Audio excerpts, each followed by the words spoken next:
Do video games destroy your brain? So a long time ago, I came across this video that is called, "Why I'll Never Play Video Games Again After Learning This." It has more dislikes than likes, so I'm assuming it's kind of stupid shit in here. I don't really know, but we're about to find out and react to why this person named Alex Becker is never going to play video games again. All right, let's see. I know this video is going to make some people take their shirts off and twist their nipples at me. What?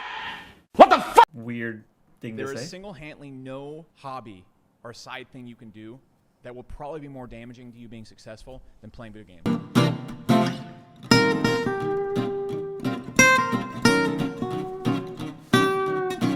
So just listen up, because it really messed me up for years. And while I'm not the most successful man ever, oh, is he one of those freaking dudes that like buy my fucking thing so you can get rich and blah blah blah blah blah? And I would straight up and look you in the face and tell you that binge drinking probably has less of an impact than playing video games. I will say video games have saved my life, literally. I play a lot of FPS games that require some crazy reaction skills, and I have avoided many crashes because of stupid people because of my reaction time. So video games, I would argue, save your life. You play video games, and Elon Musk plays video games. First off, most woke, most successful YouTuber of all time, also a billionaire.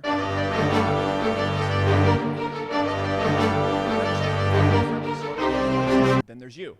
You don't want to compare yourself to that. Is his stick being an asshole? Like, I know I'm probably giving into this guy, like I'm giving him clout, or not clout, but I'm giving him fucking airtime, which I shouldn't be doing. Now I can explain all the science behind it, but I will sound like an idiot. And I want to keep up the veil of professionalism and smartness that is on this channel, so I won't speak science in front of you. So just continue to thinking I'm a smart guy. He's trying to definitely give off a personality. That's what I can't say. He's trying to have a personality in this video. Mean is a 1, pain is a 0. The way your brain works is it operates in 1s and 0s, and it doesn't have context. 0, 1, 1, 0. And when your brain gets a 1, it's going to look at how hard it was to get that 1, primarily based around how much pain it took to get there. And your brain desperately wants to avoid pain, and it wants to get 1s as easily as possible. What happens when your brain gets tons of dopamine hits very easily, it says, hey, everything else you're doing is not important. We need to sit down and figure out how to optimize the dopamine hits. This is the number 1 line. This is the number 1 rail that we're getting all of our dopamine hits from. This is where we're getting our fix from. I'm sure you've seen a person play World of Warcraft for 12, 14 hours straight. I've watched people play World of Warcraft and other games for many hours, and they've made millions of dollars. When was this video made? This was last year, meaning people have been making video games off of streaming and YouTube and doing all of this crap in the time that he's made this video. I understand why there's 32,000 dislikes. And they'll keep playing World of Warcraft even when they know it's hurting their lives and actually making their lives worse, parts of your life. How your brain works is it's always going to be trying, and if all I'm doing is playing video games, obviously it's pretty clear why this is bad, because video games don't pay the bills. How did this guy make this video in the last year? People have been playing video games and making a living off them for the last like 5-10 years. Because in order to be successful, you need to be thinking on all cylinders. For example, if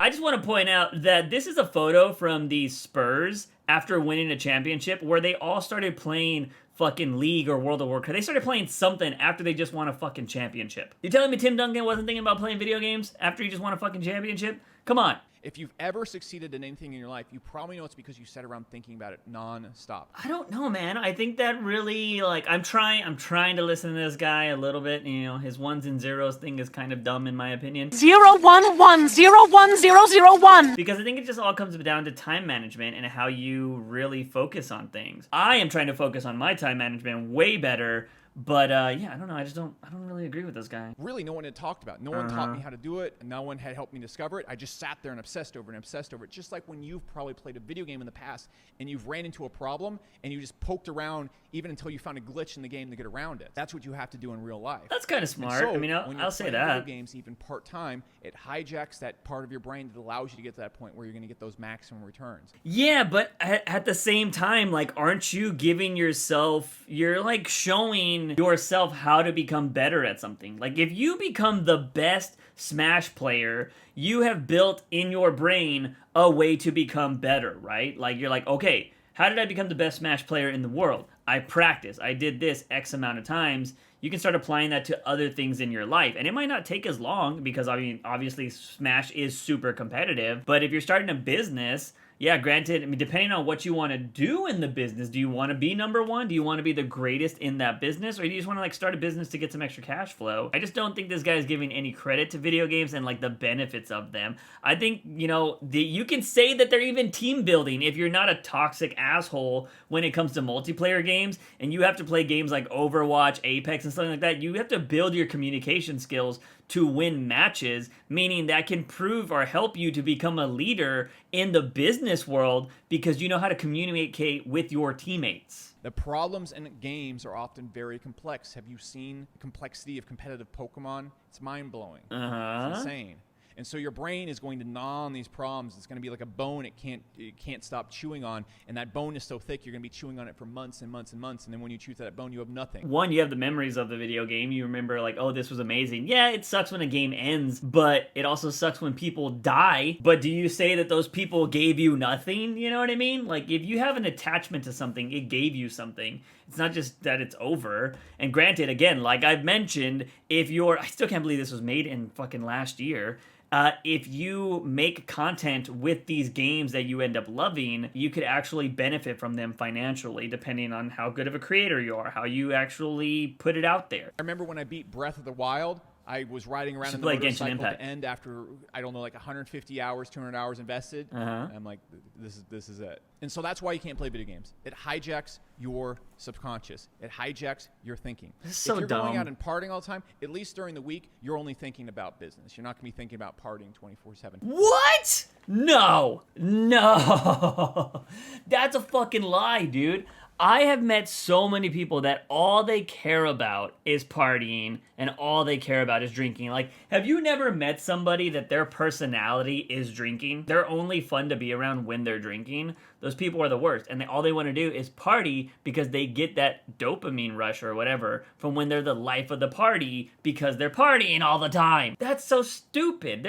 That's dumb. That's just saying that people don't obsess over anything except for video games. If you like to eat That was cake dumb. all the time, you'll eat cake and then you're done with it. If you like watching tons of TV, when you turn the TV off, you're probably not sitting around thinking about Family Guy 24/7. You can obsess over cake. I mean, what do you think about people that have like a food addiction problem? Or if you've never seen a movie that keeps you thinking about it the rest of the day or just moments in that movie, you haven't watched any good movies. His analogies and everything are just really poor. In a way that gives your brain massive ones and your brain can't see the context and it makes you think about it all the time. Because you think about it all the time, you can't think about and do and operate the level you need to be successful all the time. No, I so don't agree. Speaking about being successful, like I said before, if you want to get all the courses that I have... Yeah, of course, you had a fucking course. What does this guy do nowadays? He has 700,000 subscribers. So, hold on. I think I've seen this dude on fucking TikTok. Anyways, I have seen him on TikTok, but I think it's people that just ripped his content and we're probably talking shit about him. But yeah, and it looks like he's a crypto bro now, which is, it just makes so much sense. So yeah, that was something that we reacted to. I don't fucking agree with it at all. I don't know, man. Like, you have this weird personality, or like there is this weird personality that comes along with a lot of these crypto bros and like finance dudes that think that people that enjoy things like gaming and stuff like that it's a problem. I don't know why that is a thing. Like, oh yeah, man, if you just play video games and you do this, you're not gonna get anywhere in life and all that kind of bullshit. Like, there are so many people that are out there that are more successful than these fucking investor bros that play video games for a living or are on fucking gaming teams or all this other stuff. And like, it just doesn't make any sense to me. And it's weird that people are still in that mindset. But I do think it is that bro mindset. At least that's the vibe I get. I don't know. Let me know what you thought of this video. I skipped a majority of it because he was just talking about ones and zeros. 0, 1! He said he wasn't going to bore us with the science, but he still kind of tried. Either way, that's going to be it for this video, ladies and gentlemen. If you guys haven't checked out any of the other content I've uploaded, definitely go give that some love. Let me know what you think about it because I love hearing your feedback. Also, if you want some gaming content, go check that out. But that's going to be it for this video, ladies and gentlemen. As always, I'm your host, JUICEBOX. Remember to wake up in the morning, ask yourself something. But I'm a daily dose of juice. See you guys next time.